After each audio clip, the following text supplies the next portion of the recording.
47% of the world lives in darkness, not an apocalypse, but the harsh reality of energy poverty. Millions struggle with flickering candles or complete blackout, while a rush to go green threatens to leave them behind. Hello, everyone. Welcome back to the Pod Digest. We wish you all a happy and healthy 2024. Robert Bryce, an energy analyst, is the author of the book, A Question of Power, Electricity, and the Wealth of Nations. This podcast episode features an interview between him and Jordan Peterson discussing extensively on issues surrounding energy. We face both a climate emergency and a human one. The push by some to transition the world's energy systems entirely to renewable power like solar and wind within just a few decades could negatively impact the populations in most developing nations in Africa and Asia. Ensuring universal electricity access through lowest cost means should remain the foremost priority for energy policy and international aid. Japan and Romania both face distinct energy challenges, but are working to enhance security and sustainability. Japan is heavily dependent on imports after the Fukushima disaster, while Romania utilizes domestic coal, gas, hydropower, and nuclear. Both explore more renewables and efficiency, while Japan debates nuclear's role, all the while focusing on diversifying imports. Romania seeks to diversify gas sources and modernize infrastructure. This is in contrast with the seemingly unrealistic pursuit of renewable energy in some Western countries. The Biden administration has been scrutinized for its stance, deemed as the most anti-hydrocarbon in American history, with a disproportionate emphasis on climate issues.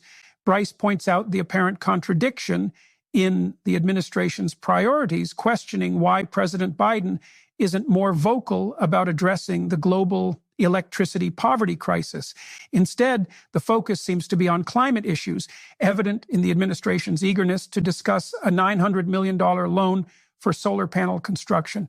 In the early 2000s, Germany had driven itself into economic and energy-related challenges. It embarked on an ambitious transition of its energy system known as the Energiewende.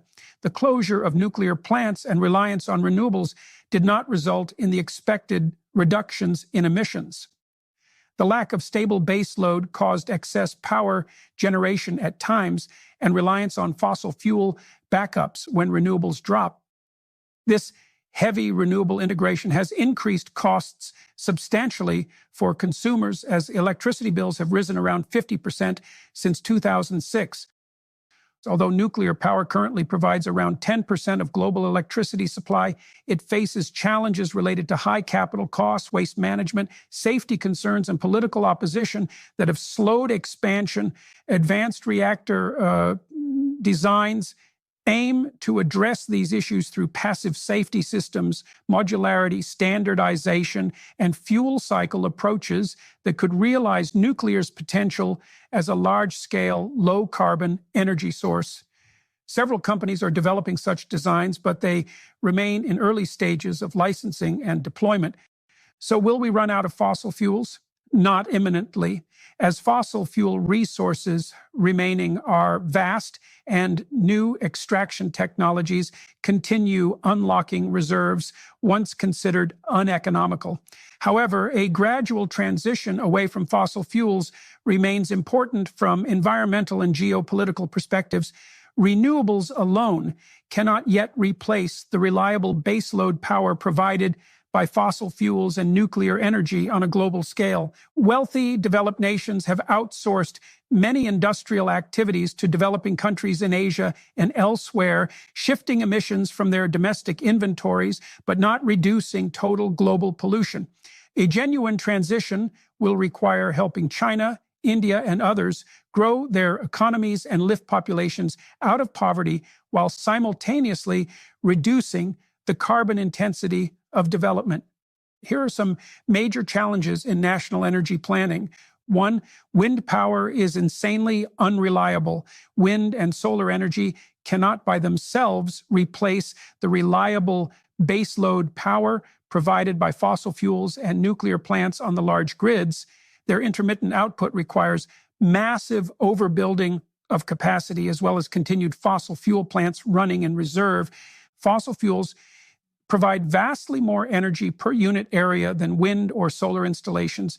They allow for on-demand power generation regardless of weather or time of day and can currently be produced and delivered at much lower costs. This is referred to as power density. Transitioning entire countries to renewable energy at the scale needed would require enormous land usage, disrupting natural ecosystems, communities, and agriculture. Let's take America, for instance. Estimates suggest it would take covering the entire state of Texas with wind turbines to power the current electricity needs of the United States alone. Transitioning the world's energy systems to wind at global scales would require utilizing vast offshore ocean areas as well. 2, solar and wind farms projects can displace farming communities and disrupt agricultural livelihoods through land acquisition. Innovation across technologies coupled with phased transitions are needed to minimize disruption.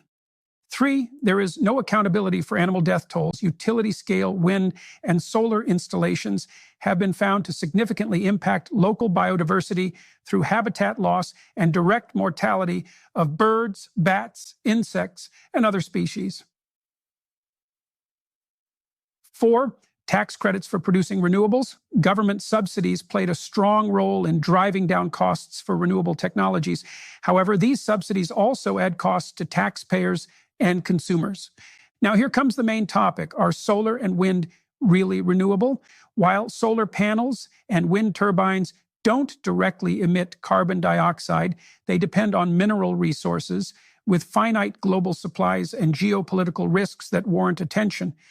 Photovoltaic cells rely on materials like silicon, silver, and copper, while electric vehicles and batteries use lithium, cobalt, and nickel. The manufacturing of technologies like batteries, solar panels, and wind turbines has environmental impacts of its own through carbon and toxic emissions. Raw material extraction also threatens biodiversity and communities in some regions.